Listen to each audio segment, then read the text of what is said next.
The official site of the NCAA states for 2011 to 2012, the most recent year for which audited numbers are available, the NCAA revenue was $871.6 million, most of which came from the rights and agreement from Turner and CBS Sports. The NCAA reports that in modern athletics, there's a little over 460,000 student athletes. They're competing in more than 24 sporting events. Having been a recruited Division I athlete and having a father that played for the University of Alabama under legendary Paul Bear Bryant, I have a unique perspective accompanied with a solid research information. Regardless of the ridiculous information that continues to tell the nation that college athletes are being paid with $100,000 scholarships, they're not looking at all the variables associated with being a college athlete. After listening to my information, I'd like for my audience to feel the need to support college athletes being paid. I'll explain the need for the change, the solution for the change, and how we as a culture will benefit from the newly enacted policy.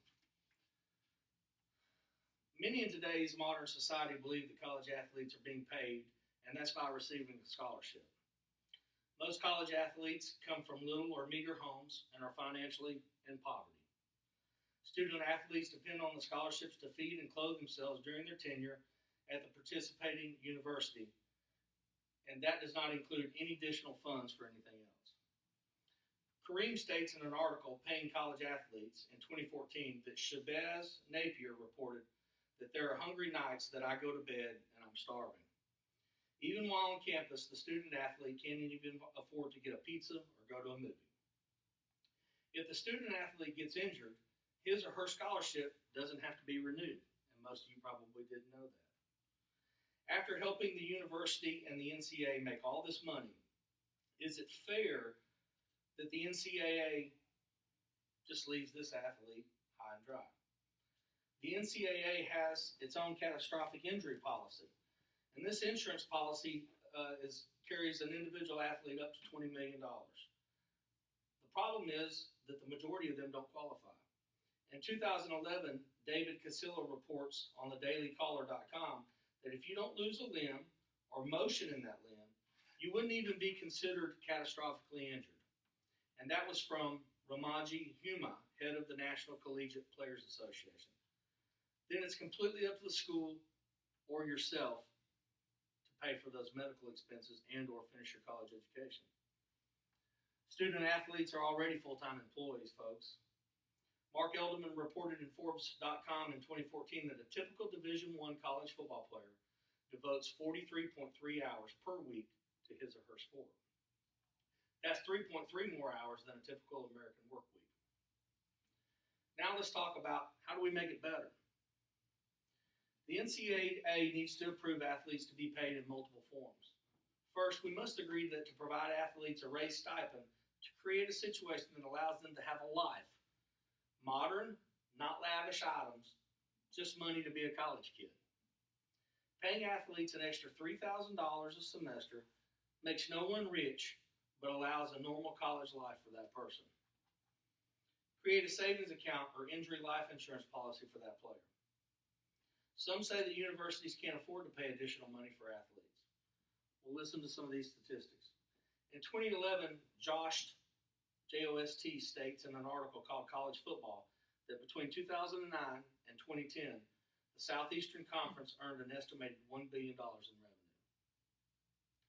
The NCAA reports that most recent estimate from the NCAA research staff is that college athletic programs annually generate $6.1 billion from ticket sales, radio and television receipts, and annual and alumni contribution guarantees, royalties, and NCAA distributions.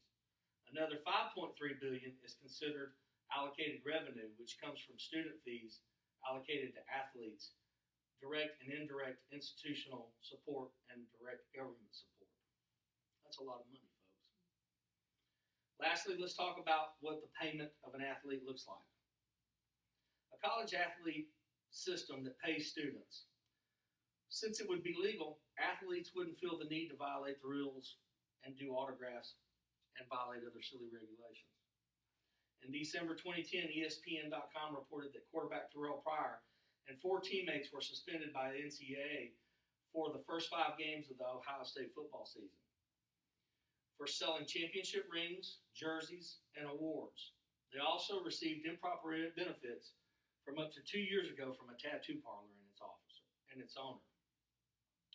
So this creates a situation where recruiting violations don't exist because coaches don't feel the need to cheat because players get compensated. Kind of levies the field.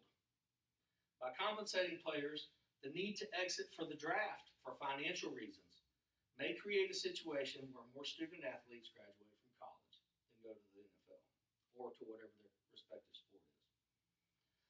So in conclusion, the need to compensate college athletes is not turning them into professionals. We must simply realize that we have asked and taken a lot from these players, and creating an opportunity for them to be safe and have a guaranteed future is not a terrible thing. Being compensated in this arena can come in many forms: graduate savings accounts for those that don't go pro, or disability insurance that pays their tuition if they're injured and they lose their scholarship money.